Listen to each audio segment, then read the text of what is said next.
سڵاتان لێبێت ئازان و خۆشەویستانمان لە تەوری دومی بەرنامەکەماندا باز لە ڕۆڵ و کاریگەری مامۆستایانی ئاینی زانایان لە کۆمەلگادا و لێرە و لێ هەندێک جار بۆی کە بە شاز لە شازەکان پشتگیری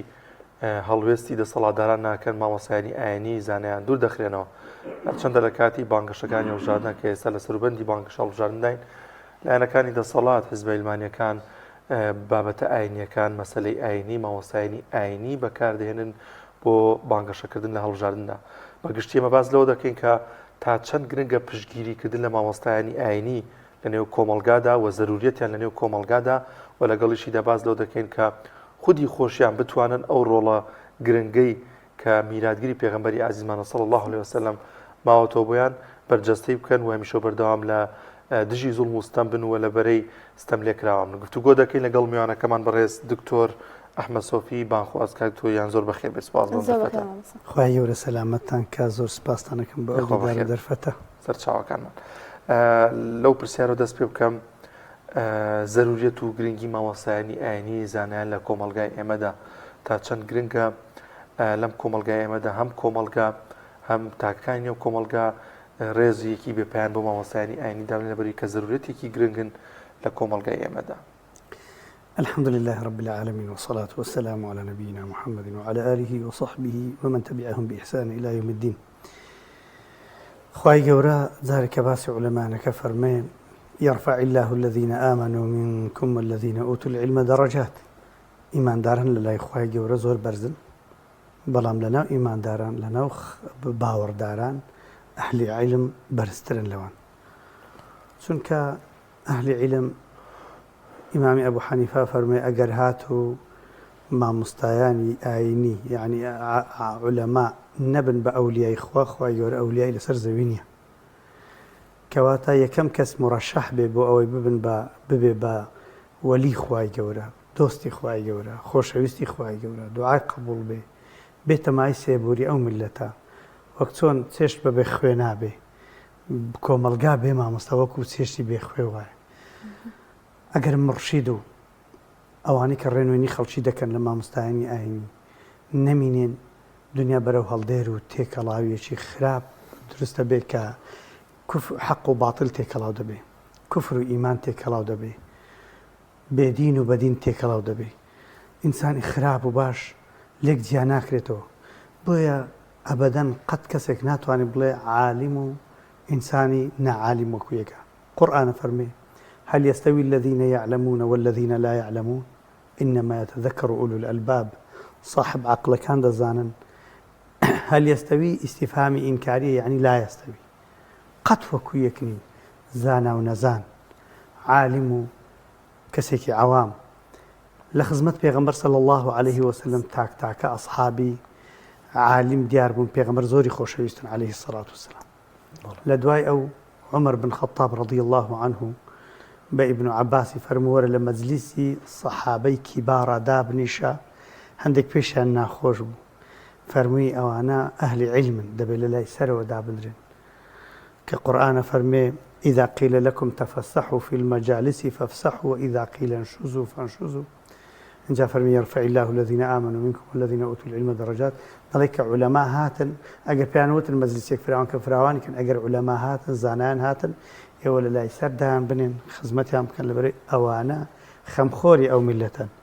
دلصوزي أو ملة شكو دين بخوي نصيحته الدين نصيحة قلنا لمن يا رسول الله قلت من بوشيك بيغمبر إخوة قال لله ولرسوله ولأئمة المسلمين ولعامتهم دین داری دین ئیسلام هەمووی دڵسۆزیە لە بۆ خوا دڵسۆزیە لە بۆ پێغەمبەر صلی الله علیه و سلم دڵسۆزیە لە بۆ سەرۆکەکان دڵسۆزیە لە بۆ عامی خەڵکی کەس لە مامۆستایان دڵسۆزتر نییە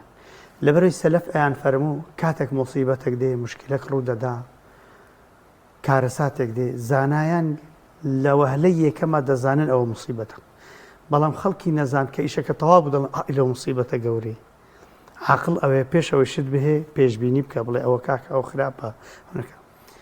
هەزاران سڵح و مەسلحەت لە بینی ژن و مێرد لە بینی عەشیرەتەکان لە بینی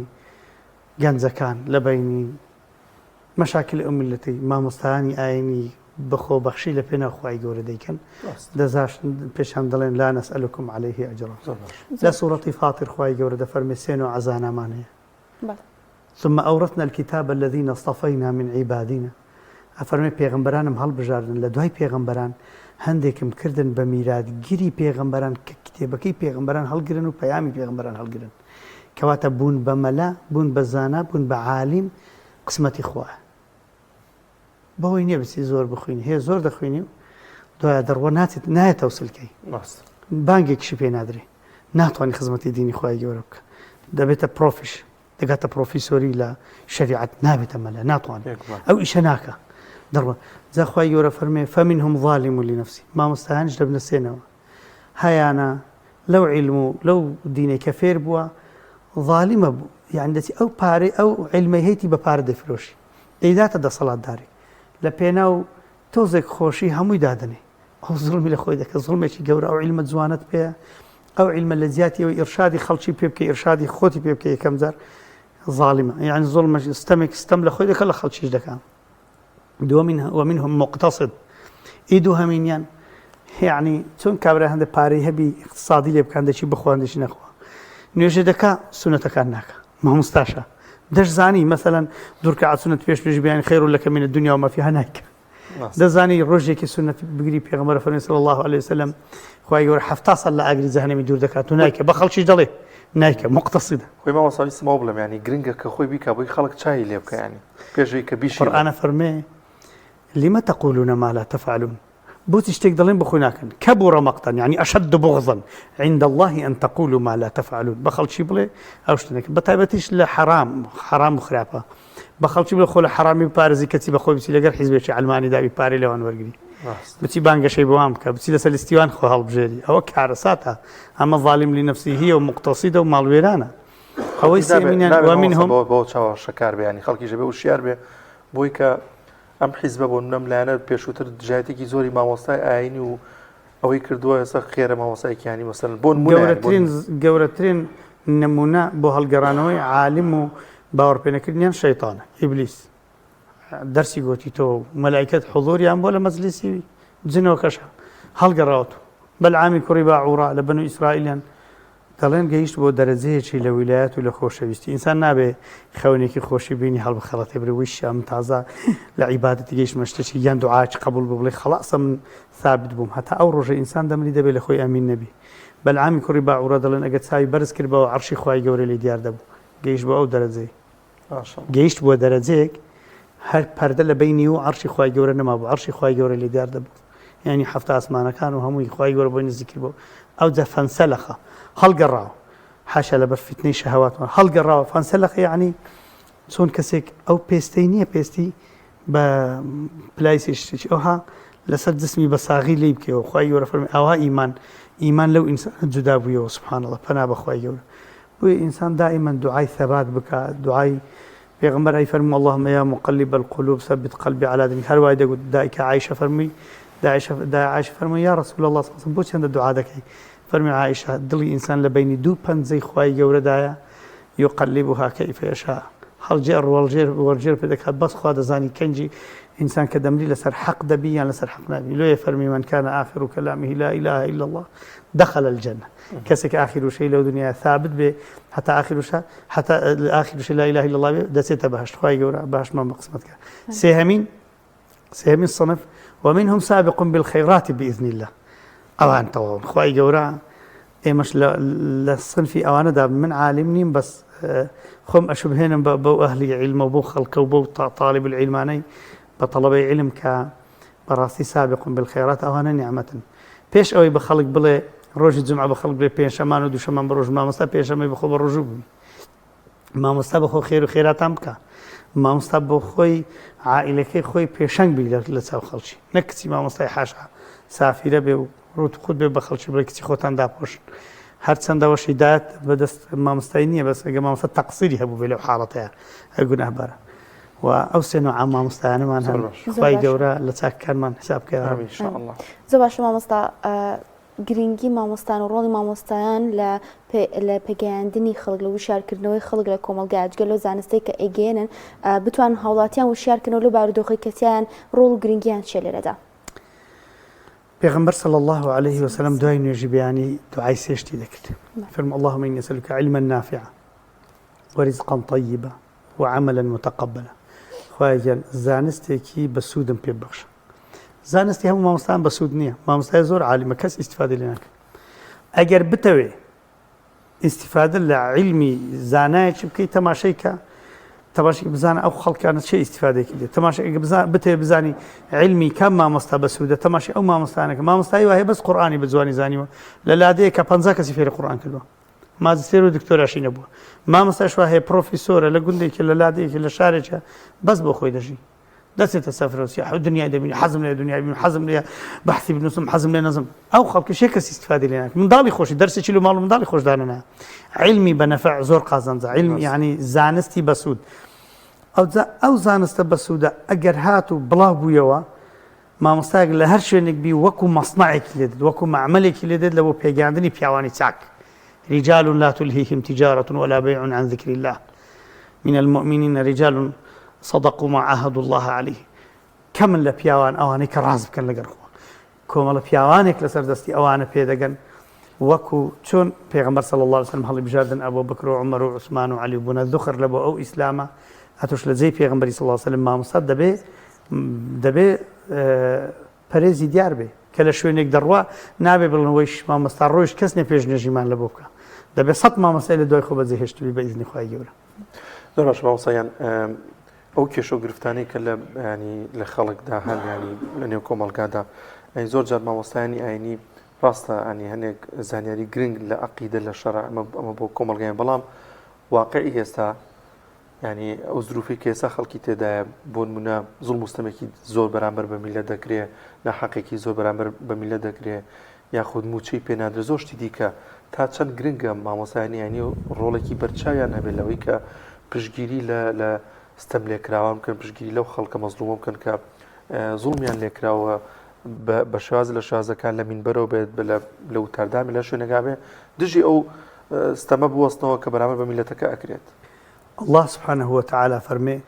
ولقد بعثنا في كل أمة رسولا أن يعبدوا الله واجتنبوا الطاغوت. خواهي گەورە هەم پێغەمبەران ناردون بۆ دووشت. یەکەم تەوحید خواهی گەورە بناسن دووهەمینیان لە طاغوت و لە ظالم و لە ستەمکاران دوور بن. قورئان فەرمی ولا تركنوا إلى الذين ظلموا فتمسكم النار. مامۆستاویان لە پێش چاوە ئەدنا مەیلی دڵتان لە بۆ زاڵمان نەبی ئەگەر نابەرەوە ئاگر دەڕۆن. مامۆستایان یەکەم ئیشانەوە من بە حکمیەوەی 4-5 ساڵە لە وتارلا دراوم هەرجارێ دەچمە وتاری مامۆستایەکی دڵم ئەوەندە ژان دەکا کاتێک چوومە وتاری مامۆستایەکی ئەوانەی پێیان دەڵێن برانی سەلەفی گوتی ولقد بعثنا في كل أمة رسولا أن يعبدوا الله واجتنبوا الطاغوت. خواهی گەورە هەموو پێغەمبەران نردووە بۆ تەوحید کە یەک خوا پەرستن ئەوەی تری نەگوت. ئەوە کەتمی حەقە ئەوە کەتمی شەهادەیە. وەک چۆن لە کاتی ئینتیخاب و هەڵبژاردنە شایەتی بە خەڵکی دەڵێن شایەتی خۆتان بشێرنەوە مەچوونیان بەشداری مەکەن بە هەمان شێوەش هەر ئەو کەسانن ئەسڵەن باسی زاڵمان ناکەن بەلای زاڵمی داتی ناپەڕن. ئەوە نیوەی واجبی خۆی کردو نیوەی ئیهمال کردو لە نیوەی مەسئولە لە بەرامبەر خوای گەورە رب العالمین لە ڕۆژی قیامەتی پێیانە فەرمووی وەقیفوهم ئینەهم مەسئولون ڕایانگرن ئەوانە مەسئولن ئەوانە دینیان شاردەوە. ئەبوو هورەیرە عەبدوڕەحمانی کوڕی سەخر پێغەمبەر صلی الله علیه و سلم بینی پشیلەی پێ بووە کەیفی بە پشیلە و ئێستاش بوویتەوە مۆدیل عالم کەیفی بە پشیلان دەبە تایبەتی کچەکان لە ماڵێ. پێغەمبەر صلی الله علیه و سلم فەرمی ئەوە چێ یا ئابا هێڕ ئەوە چێ بابی پشیلان ئەجە ناوی لێنە ئەبوو هورەیرە عەبدوڕەحمان کوڕی سەخر فەرمی پێش ئەوەی وفات بکە فەرمی ئەگەر لەبەر ترسی ئەو ئاەتەی نەبی کە خوای رب العالمین فەرمی إن الذين يكتمون ما أنزلنا من البينات من بعد ما بيناه للناس أولئك يلعنهم الله ويلعنهم اللاعنون. ئەوانەی کە کتابی خوا ئەوانەی کە ئەمر و ئەوامیری خوا دەشێرنەوە لە پاش ئەوەی دەیشارنەوە لە دوای ئەوەی کە خوا ڕوونی کردوتەوە ئەوان ڕوونی ناکەنەوە لە بۆ خەڵکی لعنەتی خوایان لێبی و لعنەتی هەموو خەڵکیان لێبی مەلائیکەت و ناس هەموو خەڵکیان لێبی ئەگەر لە ترسی وەی نەبی زۆر شتێ هەر باس ناکەم چونکە باسی بکەم دەترسێم پشتێنی لێ بکەن بڵێ ئۆخەی وەڵڵا خوا ئەرحەم الراحیمینە خاستن ئەو ئەحادیث و ئەو فەرمودانەی لە پێغەمبەری گوێ لێبووینە صلی الله عليه وسلم مثلا من قال لا اله الا الله دخل الجنه ئەو شتانەی کە ئینسان دڵی پێخۆشە بی مادەم بڵێ لا اله الا الله هەر دەستە کاتێک هەیە هەر بستێ بەهەشتێ کابرا دڵی یەڵڵا با 2 ملیۆن ساڵی لە جەهەنەمێ بەس دوای بچمە باشتر مشکلە نییە لۆ خۆم لە دنیا تۆزێک ڕابێرم فەرمووی ئەگەر لەبەر ئەو ترسی ئەو ئایەتەی نەبی هەندێک حەدیث هەیە هەر باسی ناکەم ئەی باش هادی ئەوان بۆ لە ترسی ئەو ئایەتەی ئەو شایەتمانیان لەلایەک ئەوانە زاڵمن ئەوانە زوڵم لە خەڵکەکەن ئەوانە لەیل نەهار إذ تأمروننا أن نكفر بالله دوور لەو خوشکە بەڕێزە و ئەوانەی کەوا لێرە گویان لەمێ ئەو مەساجانە هەمووی چ شوێنێکی پیسن لەو وڵاتە ئەو پاڵاوگانە چ ژینگە پیسکەرێکن ئەو پاڵاوگە نایاسایانە ئەو مرۆڤە خراپانی داهێن لەسەر تەلەڤیزیۆنەکان خەڵکی تووشی فەساد بکەن چ زمان پیس و زمان شڕێک ناشە ئەم یوتیوب و ئەو یوتیوب و ئەو یوتیوبەر و ئەو نظام چێکی ئەو نوع خەڵکانیان هێناوەتە سەر ئەو شاشانە بە فری قسە لە بۆ خەڵکی دەکەن و داعمیشیان دەکەن و یارمەتیشان دەدەن ئەمانە چ زاڵمێکن ئەوانە دزی لە ئەخلاقی خەڵکەکەن دزی لە ماڵی خەڵکەکەن دزی لە هەناسەی خەڵکەکەن دزی لە وەچەی خەڵکەکەن وەچەی خەڵک تێکەڵەکەن ئەمانە دزی لە عقلی خەڵکەکەن عقلی خەڵکیان بێهۆش کردووە خەڵکیان بە معاش و موسەیەک مەشغوڵ کردووە کە مافێکی سەرەتایی خەڵکە ئەدی هەم مامۆستاگە خەڵکی ئاگادار نەکاتەوە بە لە هەموو کەسی زیاتر تێگەیشتتر مامۆستایانن لە هەموو کەسیش باشتر زاڵمان دەناسن ئەدی بۆ بە خەڵکی ناڵێن ئەوە کەتمی شەهادەیە ئەو شاردنەوەی شایەتیەکە کە لە ڕۆژی قیامەتێ ڕان دەچێشنە محکەمەی خوای گەورە و دەریش ناچن لەو محکەمەیە زۆر باش مامۆستا باز لە کێشە و گرفتەکانی مامۆستایان بکەین وەکو دەزانین زۆرێک لە مامۆستایان وەکو خۆیشت کە لە وتاردان دوور ئەخرێنەوە یاخود لە ڕووی جەستەییەوە کاتێک کە قسەیەکی حەق دەکەن و حەق دەبێژن ئازار دەدرێن ئایا دەبێت مامۆستایان هەڵوێستیان چی بێت لەم کاتانەدا و بۆچی زۆرترین ڕوبەڕووبوونەوەی لانی دەرونی یاخود عەزابدانی جەستەیی بەرامبەر بە مامۆستایان دەکرێت کاتێک کە حەق دەبێژن مامۆستایان زۆر بێکەسن لە ناو کۆمەڵگەی کوردی بەداخەوە خەڵک لەگەر قووەت و لەگەر پارەیدا لە ترسی مەعاشی خۆی لە ترسی ئەو هێزە ئەمنیە ڕەشانەی کە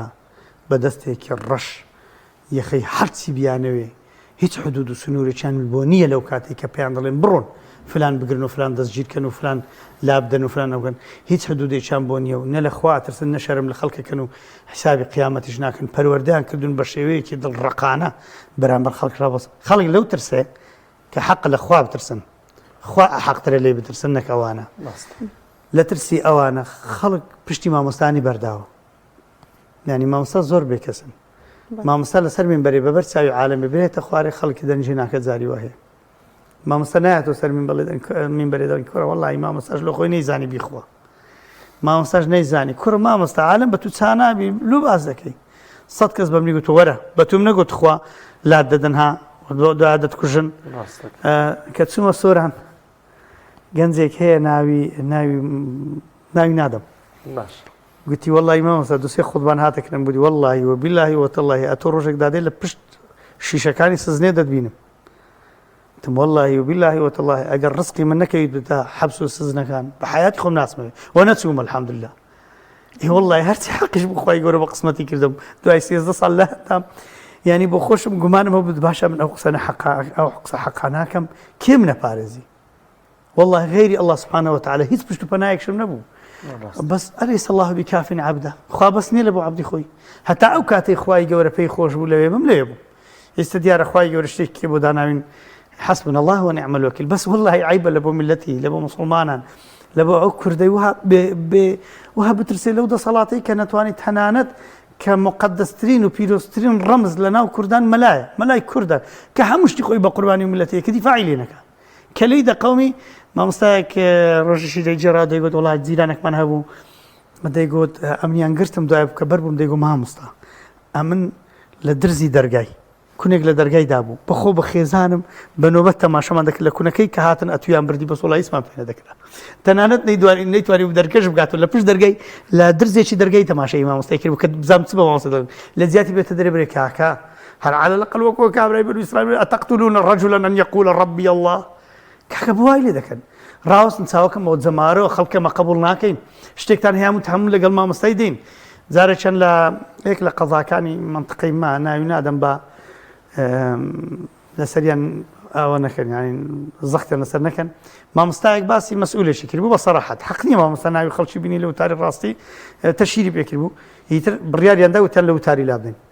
هەرچی مامۆستای ئەو قەزایە هەموو مزگەوتەکان ڕۆژی جومعە گوتن قەسەم بەخۆی خودبای ناخوێنەوە کەس وتاری ناخوێنەوە هەتا ئەو مامۆستا نێتۆ جێ خۆی ئەو هەڵوو ئێستا هیچ مامۆستاشان نەکوشتن کەسیشان نەگرتن مامۆستا هاتۆ جێگەی خۆی یعنی جاری وا هەیە مامۆستا پشتی یەکتری ناگرن خەڵکیش پشتیان ناگری مەگەر خوا بە ڕەحمی خۆی بڵێن حەسبنا الله ونعم الوکیل. زۆر سپاس دەکەین بەڕێز دکتۆر ئەحمەد سۆفی بانخوا سپاس کەم دەرفەتت بێ بەخشی میوانی بە ناوی پیامی ڕۆژ بووین زۆر سپاس دەکەین بۆ ئامادەبوونت لە گەورە پاداش ئێوەش موفق بن وەکو نەکیر و من کیران سبەینە زوو پرسیاران لە عالەمی دەکەن دەست دەستان خۆش خۆش